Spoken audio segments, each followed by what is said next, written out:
Bienvenue dans La Voix des aînés. Il était une fois les femmes. Épisode 5. Je vais pouvoir faire le métier que je voudrais. C'est avec Dany que nous allons entrer dans l'univers social, politique et professionnel des femmes. Ces femmes qui ont eu 20 ans dans les années 40. Elles ont connu le droit de vote en 1945, la possibilité d'exercer une profession et d'ouvrir un compte bancaire sans l'autorisation de leur mari en 1965. Je ne veux pas me faire autre que je ne suis. Je suis assez discrète sur moi. Dany, elle, ne s'est pas mariée. Elle n'a pas eu d'enfant, mais elle a exercé le métier de ses rêves. Je suis le numéro 4 d'une fratrie de 6. 5 filles, un garçon. Les filles ont pesé parce qu'elles étaient les aînées et que nous avons perdu notre mère très jeune. Ma mère est morte le 16 juin 40. J'avais 12 ans quand elle est morte. Mon père s'est retrouvé veuf à 45 ans avec 6 enfants à élever et qu'il a élevé seul. Mon père avait 45 ans, nous n'avons jamais pris un repas sans lui. Il faut avoir vieilli pour se rendre compte de ce que c'est qu'un homme de 45 ans, qui a perdu sa femme en l'espace de quelques heures. Ma mère avait fait sa classe le samedi après-midi, puisqu'il y avait les cours du samedi toute la journée. Elle traverse le palier pour aller bavarder de livres avec sa voisine et elle a un accident vasculaire. À 3 heures du matin, elle était morte. Vous savez, ce sont des chocs on se remet par la force des choses et on prend surtout, je dirais, beaucoup de distance avec tout le reste. C'est un peu ce qui m'est arrivé.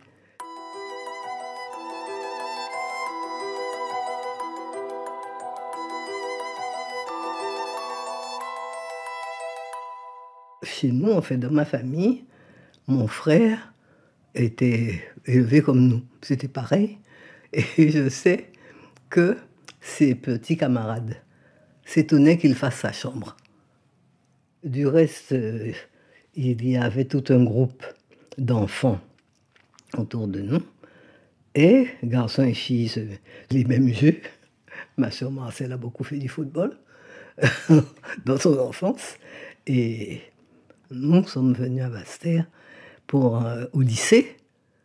Mais toute notre petite enfance, nous l'avions passée à Gosier, 7 km de Pointe-à-Pitre, qui était un petit village de pêcheurs très attachant et qui est devenu une banlieue extrêmement vilaine et quelconque.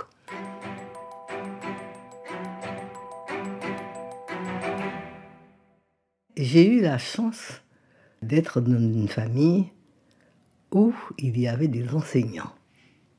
Mais mon grand-père maternel était déjà un instituteur du temps du petit père Combe.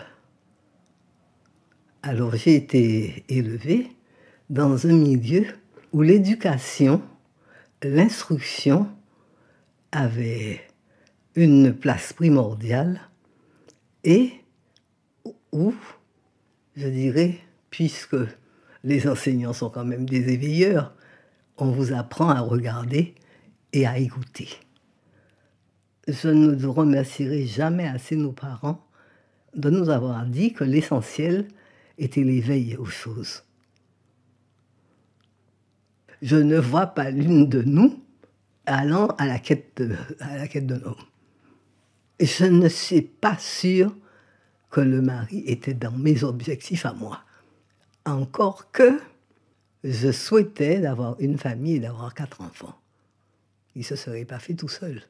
Alors, mais il m'était plus important d'avoir d'abord un métier et d'exercer un métier que j'aime. J'ai un de mes amis qui m'a rappelé, il m'a dit, je vois encore ta voix lorsque les femmes ont eu le droit de vote. Tu as dit, ah, je vais pouvoir faire le métier que je voudrais. Et c'était la magistrature.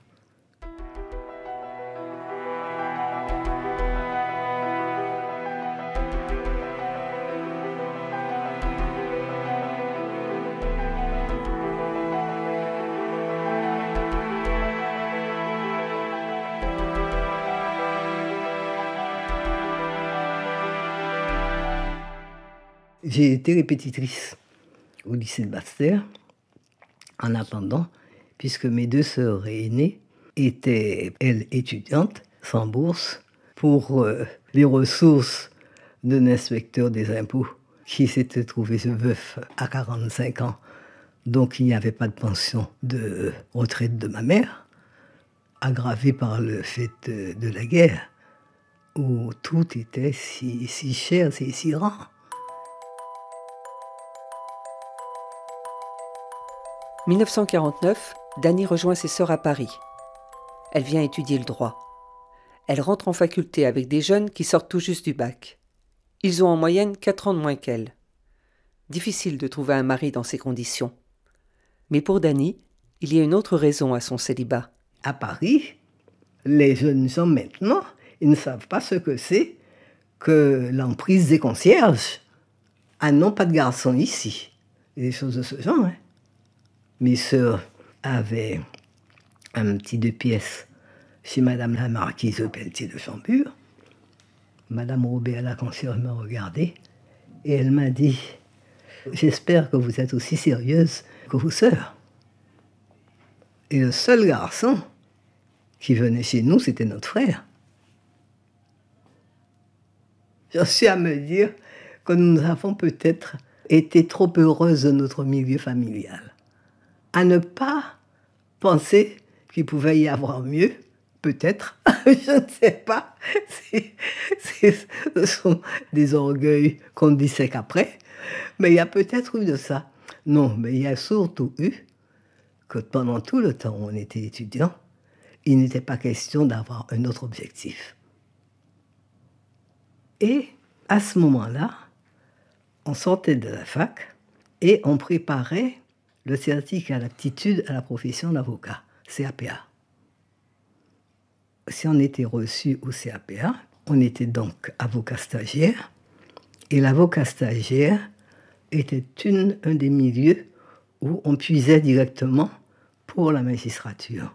Je vous dirais que je n'en ai pas connu qui ait réussi du premier coup.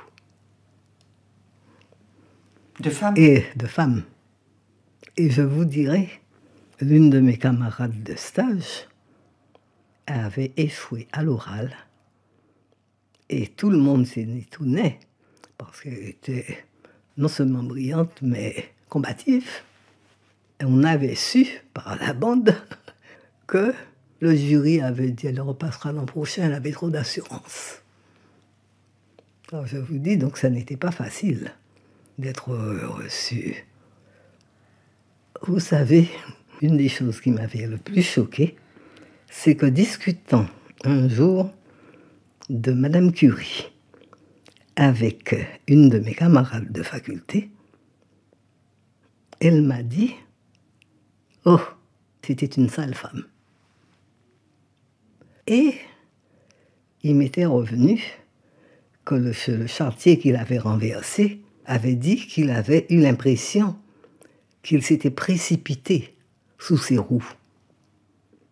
Les raisons qui avaient été évoquées, la liaison de Madame Curie avec l'engin, et que c'est ça qui a fait dire à cette jeune femme que Madame Curie était une sale femme. Moi, je suis restée les yeux grands comme ça, parce que je n'avais jamais, dans mon milieu familial ou amical, entendu avoir un avis aussi catégorique et excluant une femme qui a été une lumière de la sorte. Mais je ne l'aurais pas pensé d'une jeune femme de mon âge qui était en première année de licence en droit. Chez nous, on recevait des divorcés. On n'a jamais eu aucun opprobre contre telle ou telle femme. Une de mes sœurs, sa marraine, était une divorcée.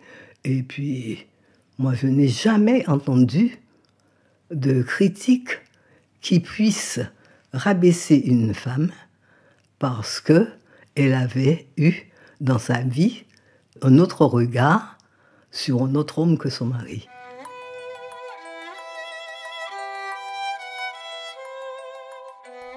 En lui demandant si elle n'avait pas été victime de préjugés en tant que femme, de surcroît noire, elle m'affirma « Mais non, moi je ne peux pas dire que j'ai souffert de préjugés. Quand j'ai été nommée parmi les vice-présidents du tribunal de Paris, mon greffier, mais vous l'auriez vu, il se sauter au plafond, il se frottait les mains, il disait « Madame, vous êtes la première femme noire à occuper ce poste ». Je ne peux pas dire que je n'ai pas eu de réaction, mais ma réaction, elle avait déjà été en Guadeloupe quand je suis arrivée, que j'étais la première Guadeloupéenne magistrat. Et la première femme magistrat qui arrivait dans le ressort de la cour d'appel de Basse-Terre.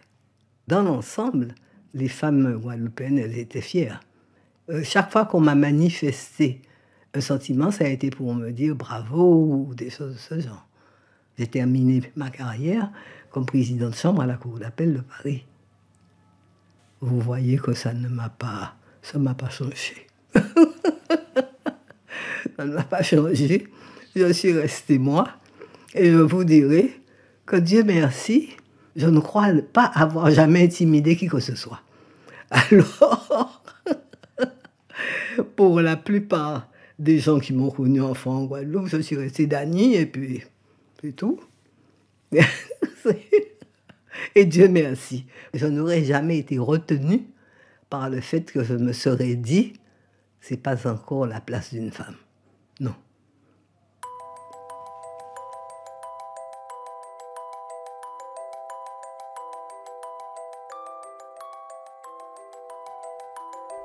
La Voix des aînés, une production signée Partage de Voix, avec le soutien de la Fondation Corian pour le bien vieillir. Réalisation, Sophie Pillot, Agnès Maton, Michel Créis. Musique, David Gubitsch. Retrouvez leurs voix, leurs souvenirs, leurs confidences sur le site de la Fondation Corian pour le bien vieillir et les plateformes de téléchargement.